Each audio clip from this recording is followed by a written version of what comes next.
Hey, and welcome to the Voices of Survivors with Kathryn Moody. I am, of course, Kathryn, and we're here really sharing a series of lives and podcasts or interviews on trauma and abuse, giving a voice to those who have survived and hope to those who may still be in the thick of it.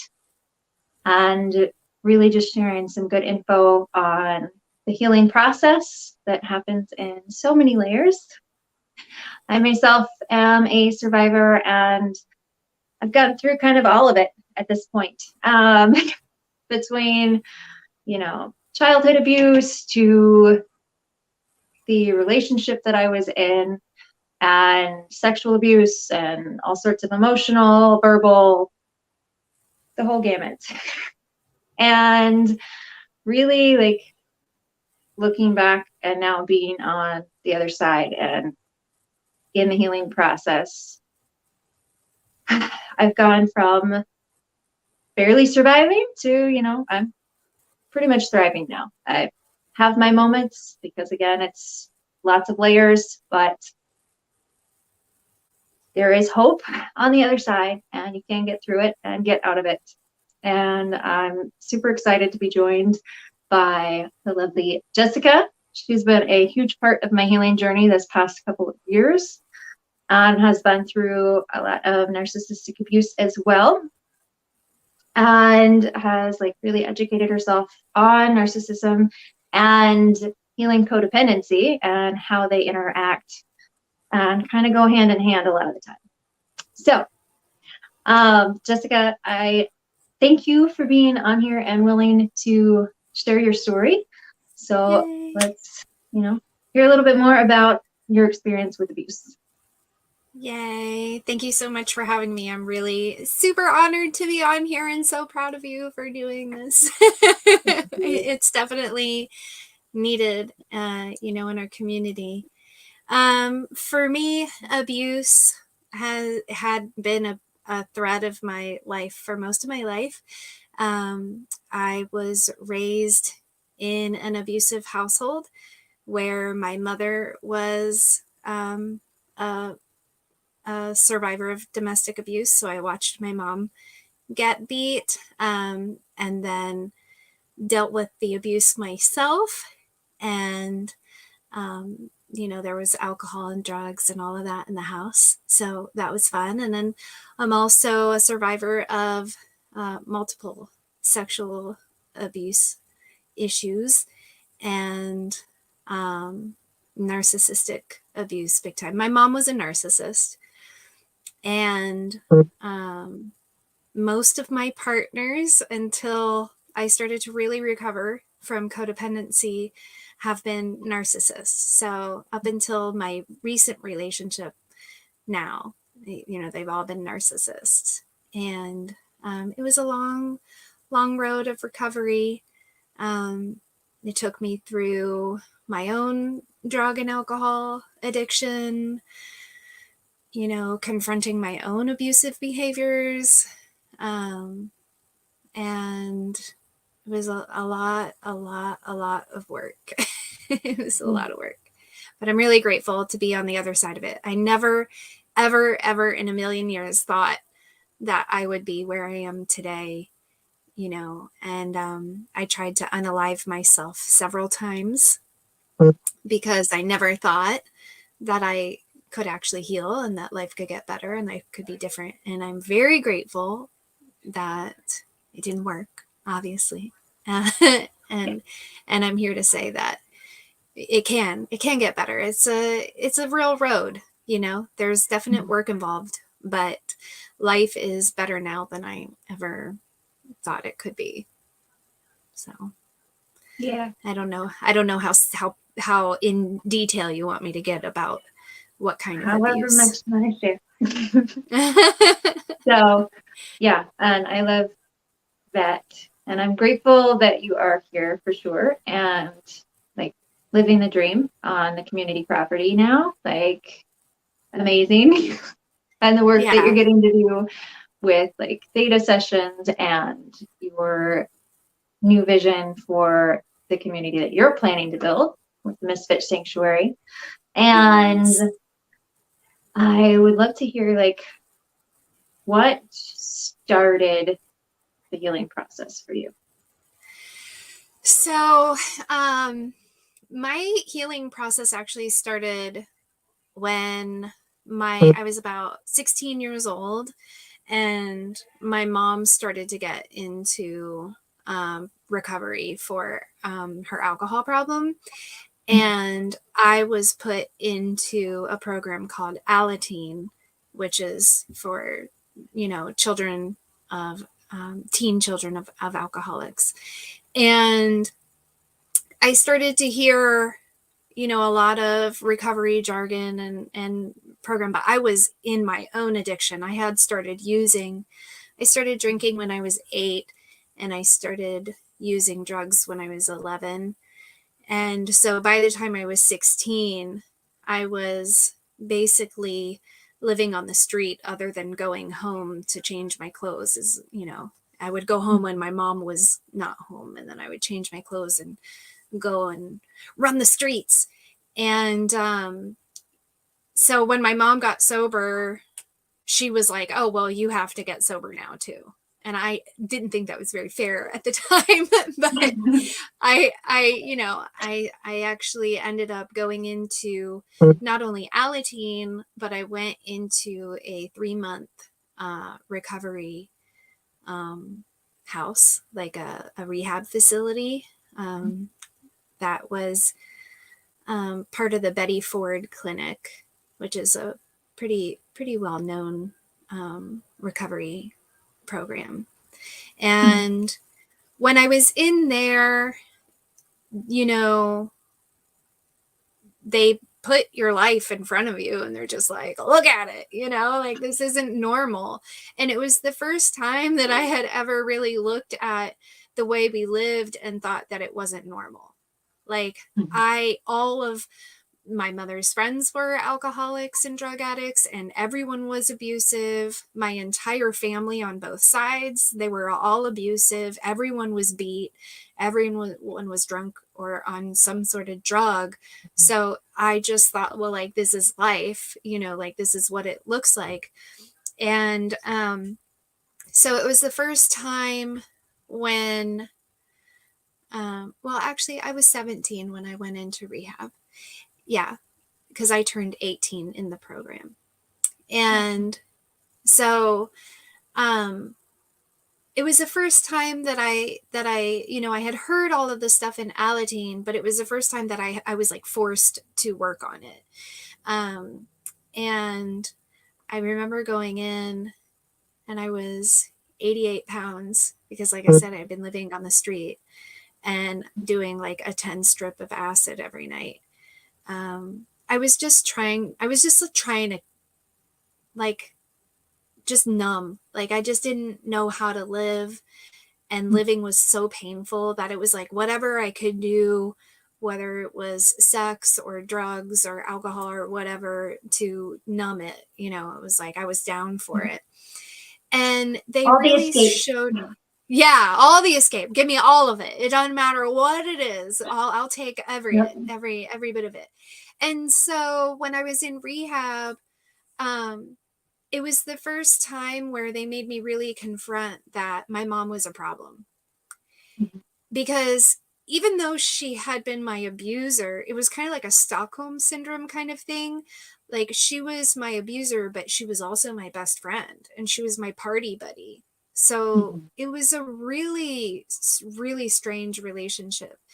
And that really continued like the whole relationship. And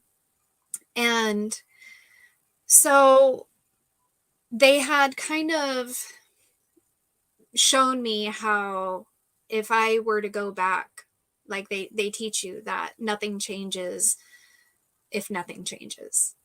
And so you kind of have to be drastic about it. And so I had a friend of mine, I was up in Maryland, and I had a friend of mine that had moved to Florida, and her parents had offered to take me in several times because they saw the abuse. And I was like, okay, I'm gonna do this. I'm gonna get away from my mom. I'm gonna trust these people.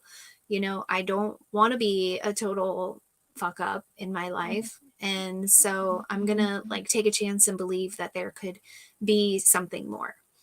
And so when I got out of rehab, I was 18, so I could legally make my own decisions. And I moved down to Florida, and I, you know, I went into AA right out of the program. So I was working on my program, and just, you know, being away from her gave me the pause that I needed to see, like, and living with my friend Joanna and her family. They were, you know, like a moderately healthy family. Every family has their stuff, but like they were moderately healthy, and there was no drugs or anything like that. And so I got to see for the first time that there's another way, you know, to live, that you don't have to live like this. And like, it, no, not every parent beats the crap out of their children, or, you know, like my mom would, uh, you know, and it was so confusing, because, you know, one of the things that I think those of us who grow up with childhood abuse, we get this concept that we're bad, like that it's us, that we're bad and we're the problem. And it really wasn't until just a few years ago where I was talking to my stepdad before he passed away, and I was like, I wasn't a bad kid. I was a traumatized child acting as a traumatized child. And instead of holding the abuser accountable, everybody said I was the problem, you know? Yeah. So I had to do a lot of work. And I went back to high school because I had dropped out. And so I went back to school and kept myself clean for a little bit, and then went back out for a bit, and had to have some more painful experiences, you know, and that happened quite a few times. And life just kept getting worse and kept getting worse. And then I had my kids, and I went into postpartum depression with my first one. And then with my second one, I went into a full-on postpartum psychosis where it was bad. It was really bad. It was really bad. And I tried to kill myself 6 times because I didn't want my children, like I didn't know how to get myself right. And I still had the program playing that I was the problem. And so I figured my children would be safer growing up without me, you know, than having me, because I knew what it felt like to have a you know, crazy ass mom. And I just was like, no, you know, they'll be better off without me. So I kept trying to kill myself, and they kept bringing me back, and I was so angry. And then one day I was like, I remember waking up being like, they were like, we almost lost you that time. We had to bring you back with the paddles. And I was like, why? Like, oh, I was so close, you know? Like, you really are messing up my plan. Right? You ruined it. You ruined it. I was right there. And but I'm so grateful, you know, I'm so grateful because one of the things when I was like, so finally I was like, okay, apparently I'm not allowed to die. Like, apparently I'm gonna, again, I'm gonna choose to believe that there's something else.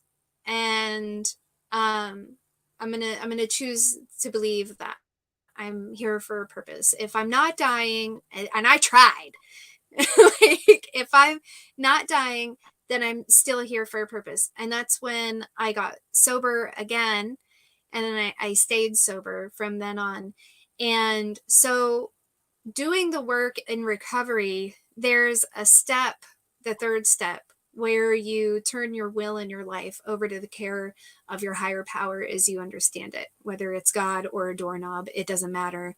Whatever you see as your higher power, you turn your life over. I sure hope it's And not a that, doorknob. for some people it is, because, you know, our egos are insane when we come into the program of recovery, because we just Yeah, think there's no God, you know what I mean? So you just have right. to be willing to say there's something that has more power than you. Yeah. And so my concept of my higher power was like, I couldn't relate to God. I was, you know, I'm also a survivor of spiritual abuse. So I had to create my own concept of God. And he was a like a chubby biker dude that smoked cigarettes and drank coffee and cussed, you know, and was like, so we would wake up and I would talk to Joe. And and I remember having this moment where I wanted to drink. Well, I didn't want to drink, but the obsession was there to escape. Mhm.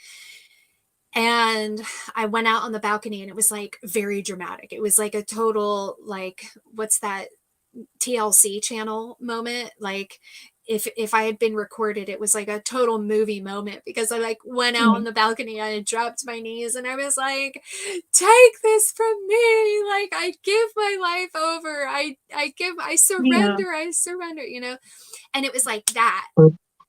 The obsession was lifted to the point where it was weird, because it was just literally like gone. And that, ooh, chokes me up. That was the first time that I thought, like, oh, okay, wait a minute. Maybe there is something there. Like, maybe there is something there, and maybe I can do this. And so I did recovery, you know, I mean, I've been doing recovery. And then through um, AA, I found the program of CODA, which is codependency recovery.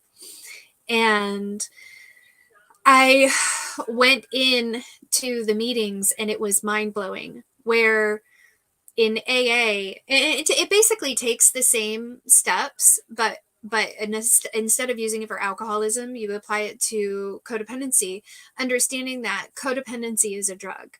It is an emotional drug. And instead of getting high off of a substance, we get high off of emotions or control or, you know, avoidance or, you know, all kinds of, you know, emotional tendencies. And being a martyr, being a savior, like all of these things. And that was when I realized why I drank. Like, it was like Alcoholics Anonymous helped me put the drink down, but it just told me I had a disease, where codependency recovery showed me the reason why I wanted to escape. And so I started to do the work for codependency. That's when I learned, oh, my mom is a narcissist. I remember reading an article called Daughters of Narcissistic Mothers, bawling my eyes out and just going, like, the light came on and I was like, that is why I am the way I am. Like, this is it. And Yeah. I just took off from there. Now I run meetings and programs and walk people through the program myself. And then from there, you know, I mean, it just kept going on. I ended up, you know, doing the program is like a long process, applying it to your life. So it's not just a quick thing. So over a few years, I weeded out the narcissistic partners and saw my tendencies and got better and better and better. And then I became a certified theta healer. And that's when, like, everything came full circle, because then that brought in the reprogramming. So it was like, oh, I got to see through Codependency Anonymous the cycles of thinking that I had, you know, my behaviors, my patterns, all of that. So it was like a lot of in theta, it's like reprogramming your brain, like going, oh, I can reprogram this. I don't have to, keep like functioning like that. I can totally reprogram. Right. And so now that's what I do for myself, and I help other people do that. And like I said, like, one of the things that kept me going was, I would say, well, one day I'm going to help other people get through this. Like, I'm going to use all this pain and I'm going to use it to help other people. And like, that was my nugget, of like hope, like holding on, was that one day the pain was going to have some sort of purpose, because I was going to give it purpose, not that it had purpose while it was happening, because nobody deserves that, but that I was going to choose to turn my pain into something that gave me joy and hope and bliss. And I mean, I love my life today. I live the life that I want to live with no apologies. It's not for everybody. Like you had mentioned, I live in an intentional community. And even getting here was all about codependency recovery, because a lot of the reasons why we function in society the way we do is because we have this nasty codependent relationship with society and with all the people around us, and so while I was weeding out all my like codependent thought, I was like, well, wait a minute, I'm living in a way that is totally not in alignment with what I actually want, just because I don't want people to think I'm weird or whatever I'm avoiding or I'm manipulating or I'm like trying to control things. And so I let go of all of that, and now I live in this little camper and on this little community, and I just love it so much. And then the next step is Misfit Sanctuary, my community. So yeah, that's it. And I wanted to mention that article that she talked about, the Daughters of Narcissistic Mothers, that link is actually in the resources, as well as a link to the CODA website. So anybody who wants to check those out more can check those in the resources link found in the chat form. And I highly recommend, sorry. Is it okay if I recommend something real quick? Yeah. Going on to the CODA website. So if you don't know like what codependency is, a lot of us, we have this like, oh, it's just, it's, I need this person. But it's so much more than just needing someone. And so if you go into the CODA website and go under member resources, they have these list of links that you can click on. And one of them is like patterns and characteristics of codependence. Okay. And so click on that, and it'll have all these lists of patterns and characteristics of codependence. And you can just go through them and go like, oh, there's me. Right? Yeah. Have a heyday with that. Oh yeah. I had a heyday with going through Pinterest and searching it. Yeah. But I'm sure CODA has it much more organized. Yeah. Pinterest is fun though. It's a lot more visually stimulating. Yes. Yeah, absolutely. Okay. Well, if anybody's on and wants to drop a couple questions, I know I had it in the description to bring your questions, but we'll see and just give it a minute or so. If anybody wants to ask a question, I've got comments on this side, I think. Let me see if I can find those. Might be easier to find it here. Yeah, ask questions. You have a question. Okay, let's see. None there.